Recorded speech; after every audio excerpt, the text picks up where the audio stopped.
Real YouTube. We do it all straight from the garage. 2003 Honda Accord 2.4. We're going to be changing the power steering line. And why would you want to change the power steering line? Well, I'll show you. This happens a lot from what I'm told and what I've read. Right here at the union, it's leaking up top. And then if you can look down there by the switch, all that brown stuff you see on top of that union is also fluid. So it's leaking in both of those unions. So in order to fix that, we got to replace the line. I've already taken this bolt off because I just did the valve cover gaskets, but that'll be your first bolt to take off. You can do this whole job from the top of the engine. You do not have to jack up the car, which is a great thing. From what I can see so far, that could change later in the video. But right now, you're gonna leak fluid. There's no way around it, so make sure you have something to catch the fluid that's in the lines. But I got two 10mm bolts there. If you look down there on the frame, holding this hose, you can see that, let me go to the other side. Okay, so let me see, you can see the sensor right here. So you don't have to take the sensor out now, you can wait till you have it out, but you do have to take that line off. And it should just be, yeah, you just push down and pull back. So now that line is off. These sensors do leak from time to time out the front, so make sure that sensor is not leaking. You'll have a lot of, you'll know it because this will be full of power steering fluid when you pull it off. So that's still white, so that's good. And we'll use that for the new one. And then I got a line right here, it's 10mm. I got another one over here, that's a 10mm. And then on the rack and pinion, you got one line you gotta get off. And it's right here. It looks like it's about an 18 or a 19. So once I pull all of that out from the top, I should just be able to slide this thing out.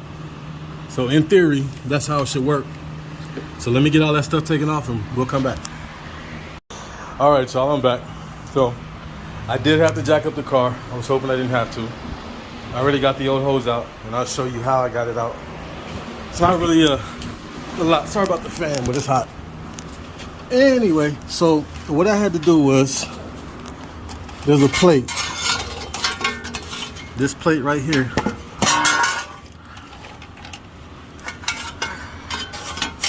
Kind of fits in here. Sorry, I'm trying to do this with one hand. Anyway, it fits in here like that. All right, so it's got 3 bolts holding it in, 3 10mm bolts. You pull that plate out, and then if you look right here, you can fish the line out right through here once you pull that plate out. So that's what I had to do. That's why I had to jack the car up. So now, to put the other one in, I'll just pull it down, fish it back through here, and it should go right back in there.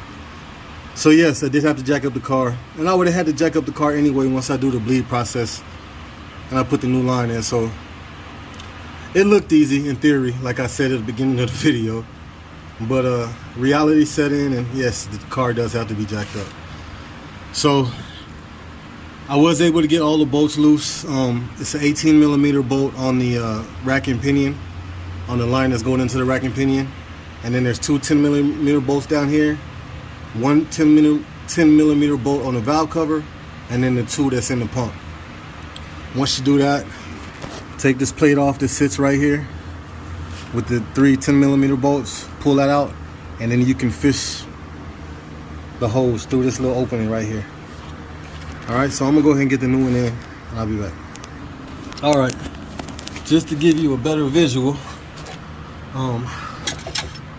so there's a line. I'm trying to hold this light. That's the little hole I was talking about. You gotta fish it through. Once you fish it through that little hole, it goes right back in. And now you can go ahead and connect it to the rack and pinion. So this the cover I took off was covering this hole. That's where you got to fish it through, right through there. And then once you fish it through there, you can well, get everything hooked up, then you can put the cover back on. I hope that helps. All right, guys. So after about 35 minutes, got the power steering line back on, full of fluid. Really didn't have to bleed it. Not making any noise. But the bleed process is real easy. Front tires have to be off the ground. And then while it's off, make sure that this is full. We want to do 10 rotations with the steering wheel. So back and forth is 1, back and forth 2, 3, all the way to 10. And then you come check this again, make sure it's full, start it up. And you shouldn't hear any whirring. If you do the same process while it's running, because what it's trying to do is get air out the system. So it looks like we got this one buttoned up. Hey, appreciate you guys, man. Let's keep it going. 2023 and beyond. We do it all straight from the garage. Peace.